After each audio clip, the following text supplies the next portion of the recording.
ભયે ભમર ઈયળ રૂપ ત્યાગી એ સમરણની રીત. ઈયળ મટીને ભમરી થઈ જાય ઈ સમરણથી જ થાય છે.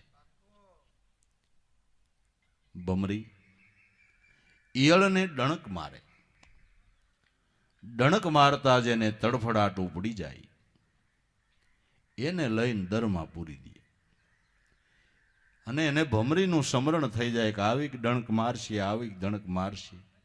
એ સમરણ માત્રથી ઈયળ મટીને ભમરી થાય. આમ ભમરીને આરમાં એવું કોઈ કેમિકલ નથી કે કેમિકલ એમાં પડી જતું હોય એટલે ઈયળ મટીને ભમરી થાય નહીં, કેવળ સમરણથી.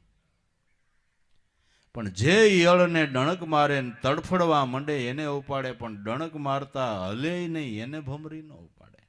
એને ખબર પડે કે આને કઈ સમરણ ન થાય. આ તો શબ્દની ટંકશાળ પડે ને ડોલવા માંડે ને ઈ ભમર્યું થાય.